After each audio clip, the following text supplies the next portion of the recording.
Welcome to Knife Chats. If you like what you see, give it a thumbs up, leave a comment, share it with friends, subscribe, and ring that notification bell. Thank you. Well, it appears that my Brown Stag Bone collection continues to grow. It started a long time ago with the Brown Stag Bone large toothpick by Marbles. Later on, I grabbed the Marbles Equalin cattle knife. Then I got the Colt Hawkbill. This is one of the few that is kind of like a standard pattern that you see a lot of. And then the last two I ended up getting were a Barlow, another one of the knives that I tend to collect, so had no problem picking that up in the Brown Stag Bone. But the other knives in the collection are all, while they're take on a pattern that is out there, they're not your standard knife. Like the pin blade trapper is not a standard trapper. This small moose has a couple things going for it that are not like any typical moose. And then the cub lockback is definitely a different style of lockback knife. So they tend to be different than other knives. Yeah, they have the standard patterns in there, but I seem to be grabbing the ones that are non-standard, and that has happened once again, and that is with this one here, the Rough Ryder Brown Stag Bone RR1799 Stockman. They called it a Jumbo Stockman, and I really should have read the specifications a little closer. I was not expecting a knife to be quite this big. Okay, I needed to shift the camera angle a bit, and let's move these back here a bit so we can make some room. And now for the star of the show, the RR1799 Jumbo Stockman. They called it a Jumbo Stockman, so I should have realized it was going to be kind of big. But what really caught my eye when I was looking at this is just the shape of the handle and just how cool it looked. And I never bothered to actually read the specifications on it. This knife is just shy of 5 inches long, about 4 7/8 of an inch long. That comes out at 124 millimeters long. By comparison, here we have the case large Stockman or extra large Stockman. There are 75 pattern Stockman. I believe this is the largest Stockman case makes.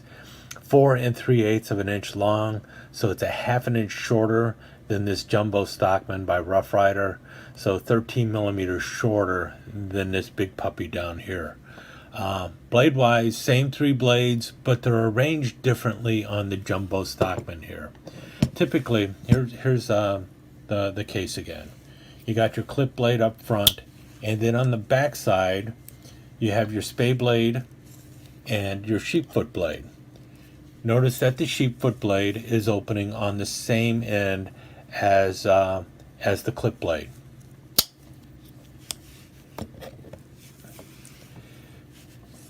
And that's the traditional way that a Stockman is laid out, in such a fashion. Now, if the knife has a pin blade down here, often you'll see a sheepfoot, a spay blade up here, or a modified spay blade up here if it doesn't have a sheepfoot. But typically the sheepfoot blade is up on top by the clip blade, and the spay blade is at the bottom. But this one is different. It's different in a number of reasons. But the blade arrangement is just the opposite. You've got your clip blade up here.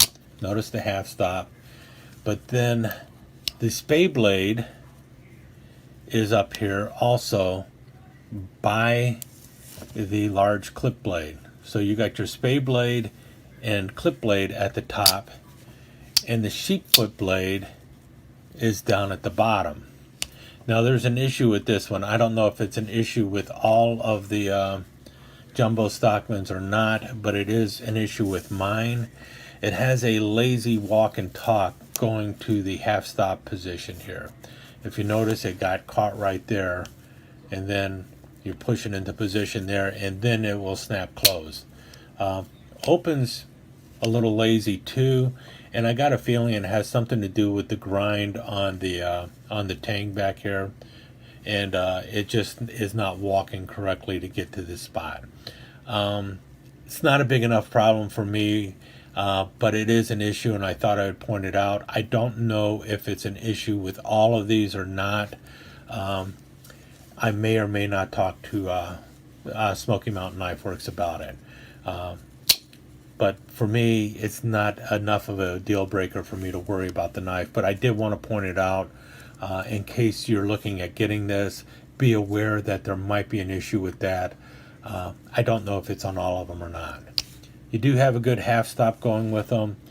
The other thing I'm not crazy about with this knife is the second nail nick up here. It's supposed to be a sign of a more prestigious knife, a little more expensive knife. I just think it looks kind of awkward. I don't care for it too much. I would have rather just had the one nail nick here, which works fine. Sorry it's so shiny. But you see the two nail nicks, both of them are match striker. I would have rather just had the one here. I don't need the one there. I think it looks kind of awkward. And it also interferes with the swedge that's on the blade. You see the swedge starting here, and then you kind of lose it because of the nail nick there. The nail nicks on the other blades, just got a single one. You got the little swedge going on at the top of the blades, and you know, your typical match striker nail nick, and it looks good. I don't mind it at all. You've got the Rough Ryder tank stamp on all blades, which is cool. The Brown Stag Bone looks really nice. You can see it, brass liners and spacers, Brown Stag Bone handles, nickel silver bolsters, and if you notice, they're pinched nickel silver bolsters, but I like the fact that the slant on these is different than the slant on many of the other Brown Stag Bone knives in the Rough Ryder line. Matter of fact, they don't all have a slant. The Cub Lockback doesn't, and neither does the Barlow. I wish the Barlow did have a slant. But this one, the slants are running in the same direction on both of them, which is kind of cool. The Federal shield is recessed. The pins holding the handles on are smooth enough. This one I can feel a little bit, but it's also down in the one of the craters of the Brown Stag Bone, so that's why I'm feeling it. The pins that are holding the back spring in place are definitely a little pronounced. They could have been smoothed down a little bit, so you will definitely feel those. Transition between bolster and bone, you can almost pick it up with your finger, with your fingernail, but it's not too bad. This is very smooth going both ways, so I'm pretty happy with that. I will tell you that when you're holding the knife in your hand, you can definitely feel those other blades on there, and I think that's partly because of the size of it. But yeah, you can feel the sheepfoot blade in your fingers. But at the same time, if you've ever held this one, you also feel the sheepfoot blade in your finger. You can feel it a little bit more on this one, and I think that's because it's a bigger blade. Another comparison in size. Here is the Jumbo Stockman next to a standard trapper, 4 1/8 inch trapper. That 4 1/8 inch trapper looks like a mini trapper next to this thing because of how large this is. Blade wise, both of them have a 3.5 inch blade or an 89 millimeter long blade with a 3.25 inch cutting edge. So let's take a look at the difference in blades. You can see that even though they are basically the same length, that one on the Jumbo Stockman kind of dwarfs the blade on the standard trapper. So if you're looking for a more meaningful knife, something that is going to be able to take a little more punishment, this Jumbo Stockman might be the way to go. The blade thickness seems to be a little thinner. Yeah, definitely a little thinner. And you notice this has a much more elegant, stylish blade. This one is more beefy. The clip is more pronounced at the very end of the blade, so it doesn't start at the halfway point like a California clip blade. This is a more traditional clip, and but also a very beefy blade. The spay blade, definitely shorter, 2.5 inches compared to 3.5 inches. Actually, the spay blade is 2 3/8 of an inch. So basically 2 3/8 of an inch, 62 millimeters long for the spay blade, as opposed to a 3.5 inch spay blade. But at the same time, you do have a blade on here that you don't have on your standard trapper, and that is a very big honking 2.5 inch sheepfoot blade, and that is really nice sheepfoot blade. The only problem, like I said, with it is it has a lazy closing, at least to the half stop position. And that might be a problem with this specific knife, or it may be a problem with the whole pattern. I do not know. I only have one to know from, and I don't know if I'm going to bother to ask SMKW to send me a replacement, because I don't know if I want to go through the hassle of sending this one back. It's a $15 knife. Like I said, though, almost 5 inches long. It is definitely a big knife. Even compared to a 5-inch toothpick, it is a big knife. It is also a heavy knife. So if you're looking for something that's going to be carrying light in the pocket, this Jumbo Stockman is not, or Jumbo Trapper is Jumbo Stockman. Yes, Jumbo Stockman is not the knife for you. This is weighs 156 grams or 5.5 ounces. So it is a heavy knife.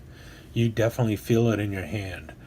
Also, if you notice here, the shape of it, and also the blade option in the back, I believe this is also known as a reverse Stockman. Part of that is because the two blades in the back are reversed. You have these spay blade up by the clip blade, as opposed to the sheepfoot up there. And also the handle is kind of reversed because you have the two main blades operating off of a small bolster. The bolster here is 0.47 inches or 11.9 millimeters, and the bolster down here is 0.57 inches or 14.2 millimeters. So a difference of about 2.3 millimeters smaller up here than here. So about 3/16 of an inch smaller from end to end. That's the slope going on here. And that was one of the things that I liked about it, because just like the mini moose or small moose, the bolsters from end to end were different sizes. So that was kind of cool, and that was one of the things that appealed to me. Definitely not your typical Stockman that you're going to run into. Not only because of just how large it is, but just the blade arrangement and the shape of the handle. And that's one of the reasons I picked this up.